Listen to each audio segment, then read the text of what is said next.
Good afternoon or good morning, depending on where you are, my friends. This is a Roaming Prepper, and welcome to a summary of news and headlines from around the globe.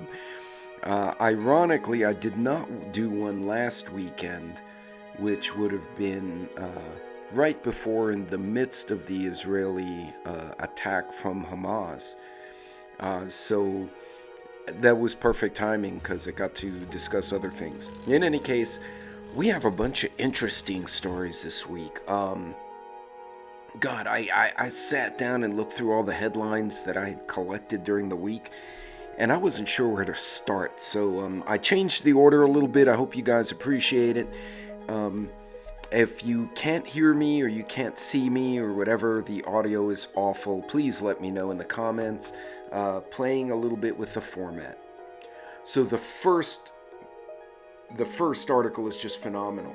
So this gentleman, a former general in the Israeli counterterrorism division, gets a call from his son saying, "Dad, I'm trapped in our safe room. I have a revolver. That's all I got. And we're in danger. Hamas is outside." He says, "This is my profession, son. No one will stop me." He went down there with a pistol, his go bag, and a car. Wound up killing over apparently a dozen terrorists, actually linked up with an Israeli paratroop unit and rescued his grandkids and his son and his wife. Real life taking guy. Go check this dude out. Absolutely incredible. Epic fearlessness. This guy just went out and he handled business. Let's put it like that.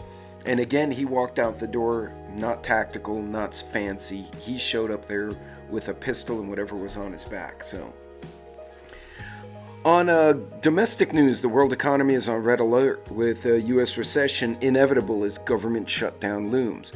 Right now, even though we had the extension, which cost McCarthy his speaker seat, there's still issues in the economy, and that only lasts till November. So they only have about 45 days to figure it out. 2 weeks were spent, one, negotiating, and two, everyone looking at the Israeli issue. And no one's paying attention to the economy. Keep in mind, prior to World War I, this was something that happened. They were in a recession. There were hard economic times. There was lack of food. There was the Spanish flu, Spanish flu broke out at the tail end of the war, but there was a lot of things going on and a lot of overlapping treaties, small regions fighting with each other, and ultimately dragged the superpowers of the time into World War I and subsequently World War II. This bothers me because having the world economy in trouble underneath all the other things we're watching is super concerning to me. And it should be concerning to you. So prep your food, prep your stuff, pay attention to what you're doing. On other domestic fronts, CBS News reports Jim Jordan wins the the House GOP's nomination for Speaker. This is after Mr. Scalise from Louisiana stepped down because he didn't think he could get the votes, and he said he didn't want to drag out the affair. He wanted to get someone who thought they could actually rally the troops. It looks like Jim Jordan would. This is important, more so now than ever, partly because of the inflation, partly because of the debt, partly because of the wars now in Ukraine and in Israel. There's a lot going on. We need people in place to do their job. Now's not the time for rabble-rousing. As much as I hate to say, we need to let things be for a while, because I want to clean the swamp as much as anyone. We do need a Speaker of the House so we can move bills forward. In any case, this is something that concerns me. So with all the issues, economic and whatnot, the price of oil hurting the OPEC nations right now, Israel and the U.S. cannot accept a nuclear Iran amid fears of Tehran atomic breakout. Now, if you remember, I previously reported that there were suspicions these guys would be ready to have a nuke within the next 2 months. With the outbreak of hostilities, the issues in Hamas, Gaza, etc. could be used as justification on the part of Iran to attempt to use an atomic weapon on Israel. Israel would use one on Iran in a heartbeat. And that's where I think things get kind of scary, because other people will get hurt, other factors will come into play, and it can go very quickly one way or the other. Either everyone puts the pause button and says, whoa, this has gotten out of hand, stop, or it goes and spins out of control. So this kind of rhetoric, and it's not just Fox News, I'm seeing it on a lot of places, is concerning. This is the article that I talked about last week. Iran can produce fissile material for nuclear bomb within 2 weeks. That was, again, a couple of weeks ago. So right now they might have enough material to create some atomic weapons. Now, it's well known that Israel has several dozen that they claim. Intelligence reports unofficially there may be several hundred. They could basically try to turn parts of Iran into glass, but that would escalate phenomenally. And this concerns me because Russia has their hands on Iran, we have our hands in Israel and Saudi, the Chinese have alliances in a couple other little countries, and I could just see this all playing out in a big shit show, basically. And I'm hoping that's not the case. But yeah, guys, I gotta admit, just being a student of history, I'm not a historian like Prepper Now is literally a guy whose degree is in history and whatnot. That concerns me. And now, of course, then you think back to the FEMA warning, October 4th, and then a week later, Israel gets attacked. And it makes you wonder, well, what the hell's going on? Like, what are they preparing for that we didn't know? Did anyone else think of this? Like, we just did. We were all making jokes about, we're all going to become zombies. The 5G is going to make us into idiots. And then a week later, this attack happens. It's almost like someone said, there's too much shit going on. Something's going to pop off. Let's test this system. The timing is super suspicious to me. I may just have my tinfoil hat on. I'm a couple of bourbons in this evening. Just kind of doing chores around the house. So maybe my tinfoil hat turned on. But doggone, the timing is super convenient, isn't it? So folks, pay attention to what's going on. Now's not a time to freak out. Now's a time to make action plans. Speaking of action plans, a fistful of dollars says our immigration policies endangering U.S. citizens. It's cut off in this picture, but recently released immigrant in Texas now facing serious crimes. He actually assaulted someone, he stole something, committed fraud, he did a bunch of BS things, but it added up to quite a bunch of money, and he hurt a few people. So, and it's not this dude, they just put some symbolic dude there. It's not this poor guy, I don't know who the hell he is, but in any case, we need to enforce laws. We need to return to the America of the past, not the racism and the KKK. That's not what I'm talking about. Obviously, I'm Puerto Rican. What would I want with that? But I'm talking about times where rapists and criminals understood there was a penalty. The fact that my Uber drivers are from places like Cuba and Venezuela, and they're telling me, you're letting bad people in the country and they're going to do something, and they're the reason we left our country, kind of concerns me, right? It's something we should be paying attention to. Again, we need a Speaker of the House to get things going. So pay attention, folks. Pay attention to changes in your neighborhood. Speaking of a change in your neighborhood, the U.S. deploys F-15E Strike Eagles to Jordan. Jordan has been a solid ally of the U.S. for very, very many years. They have a really decent small military. Right now, they have no desire to fight with Israel. Those axes have been buried, but they do have a portion of the population that would love to go punch Israel in the eye, knowing full well Israel will come and punch them back. But the fact that we have units there, why would we have ground attack aircraft there unless we thought we'd have to hit something on the ground? And it's a multi-role fighter, so it can go pick fights with the Russian fighter jets. We've got too many people putting their toys in the same play sandbox. And my concern is they're going to start getting mixed up in each other. So we'll see how that plays out, folks, but concerning nonetheless.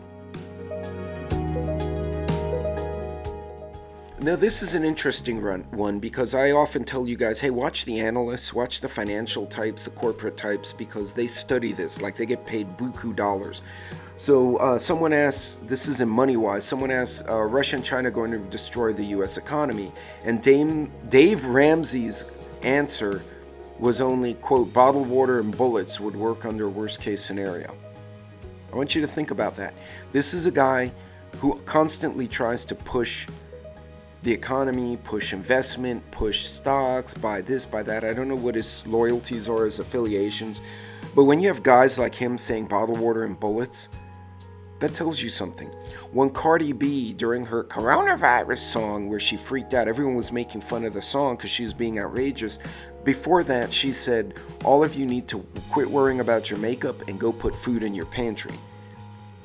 Cardi B grew up without a lot, so she knows what food shortage is like. Makes you wonder when people like that are making those comments. That scares me. That bothers me, honestly. Science news, also speaking of food shortages, civil unrest in the UK due to food shortages, in particular staples like pasta, rice, bread, beef, milk.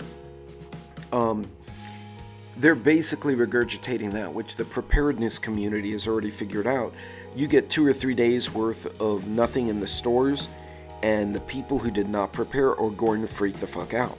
Excuse my language, but that's what's going to happen. And then people like all of us are going to have a problem, because they're going to start banging in doors and saying, well, I saw this guy buy groceries last week, and that could end badly for a lot of people. So it's concerning when you think about the fact that they're still putting out these reports, and really maybe 5% of the population are preppers.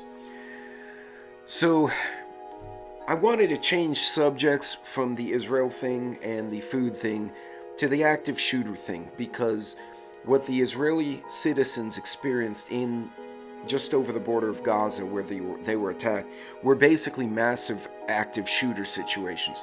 These guys were trained. They were moving in fire teams. Ready.gov actually had a half-decent graphic. They recommend the run, hide, fight situation. Basically, run the hell away. If you can't run, hide. And remember, there is a difference between cover and concealment. So don't mix them up, because that could cost you your life. But lastly, fight. And we are blessed in the United States and Canada, for the most part, that we can have certain defensive implements. Not necessarily an AR-15, but people can have a 12 gauge, a deer rifle. Anything, even a machete, a baseball bat, is better than sitting there with a spatula. Be ready for that. Now, tied into the active shooter thing, my case study this week is going to be Mumbai in 2008. There was a multi-pronged attack, very similar to what happened in Gaza, without the aviation side, the little ultralights. Occurred in 26 November 2008. The terrorists hijacked a private boat, killed the occupants, threw them overboard, used that as their base of operations, then broke into 2 smaller boats and landed at 2 separate locations, then broke up again and broke up into small teams, either 2 or 4, and went into that part of India and started to attack multiple targets. Now, what's interesting in this particular situation, it was a very small group. They shut down the city almost for 3 or 4 days. They used speed to their advantage, much like we watched Hamas use motorcycles and ATVs and ultralights. They stole vehicles once they got access to the city. The population there was largely unarmed, so they basically shot or ran off anyone they needed, took their stuff, and went away. They set bombs off at random locations. Some were taxis that blew up in the middle of the street. They really weren't by a target, but all it did was force the responders to put assets there. Motels, cafes, houses of worship, they hit a lot of soft targets, right? So for our part, situational awareness and having escape route understanding is important. And again, the run, hide, fight protocol. Ladies and gentlemen, remember George Orwell: war is peace, freedom is slavery, and ignorance is strength. Certain people believe this. If they keep us dumb, they keep us focused on a foreign war, and they keep us stupid, they have peace because they have control. So continue to question the narrative, continue to question what's going on. I will always support our troops, but I will not support the politicians. So remember what this means. And if you haven't read that book, I encourage you to read it and do some research on it. What exactly was the meaning behind these phrases? Because again, keeping people at war is a great way to keep peace domestically. And we're near killing each other in America right now. Speaking of killing stupid people, I digress. Let's rephrase that. Speaking of the problems of stupid people, thousands of minors are being trafficked. They are still being trafficked. A recent report from the Border Patrol says that a lot of the children, thousands that have come over the border allegedly with quote-unquote relatives, are nowhere to be found and no one knows where they are. Some may be fine. Many are not. The interview with the young ladies on the border was heartbreaking because clearly one of them had a black eye and a busted lip, and she was cuddled up next to her friend, and the friend was consoling her saying, "We just had a rough trip." If you think people are not being raped and abused with this immigrant situation, you're wrong. So keep that number handy. Of course, be aware of the signs of trafficking, and the worst case that happens, call law enforcement if you see something's wrong. The worst case, it's embarrassment. But by God, if you're right, you could save a life, folks. Seriously. I can't emphasize that enough. It's heartbreaking to see some of this stuff. In any case, not only watch over your kids and your family, watch over your kids' friends. Some kids don't have good parents to turn to, so adults who are responsible like we try to be can be a source of advice or source of protection. We can make that decision to call law enforcement and get them kids taken care of. As always, if you want to support the channel, I have a bunch of little discount codes from ReadyWise, from ETA Living, Wallaby Mylar Bags. I am also an affiliate with Palmetto State Armory, 1791 holsters, and a bunch of other tactical stuff as of late. So if you want to go to my channel, actually, you could hit the link tree, and ta-da, it shows you all my affiliations. Some give discounts, some don't. But again, as always, make sure 1, it fits in your budget, 2, it makes sense for your situation, and 3, you can actually use it. You don't have to buy from me. If you find a better deal somewhere else, do that. Part of the reason I do this is because it passes on some opportunities for you guys to save some money. But again, as I preach, budget, makes sense, useful. Got it? All right, anyway. Ladies and gentlemen, that concludes my news and headlines from around the globe. As always, don't forget, before you walk out, hit the like, hit the subscribe if you haven't already. If you want to share it, it's always appreciated. If you want to give me a thumbs down or leave poop emojis in the comments, that's fine too, whatever floats your boat. The way my last 2 weeks have been, it's just been bizarre. So, you know, a whole comment section of poops and little toilets would probably amuse me. And now that I've said that, I'm probably going to wind up with a bunch of poops and toilets in my comments. Anyway, folks, be safe out there. Situational awareness. Read up on the Run, Hide, Fight. There's some great videos out there to give you some education. Carry if you can. Minimize your exposure. Don't go places you don't need to go if you don't need to go there. I don't know how else to say it. And check out my series. I've been doing morning lives pretty regularly and afternoon lives, my commuter lives. The bread and circuses, I try and point out things that are keeping us distracted with. Be safe out there. God bless. Take care.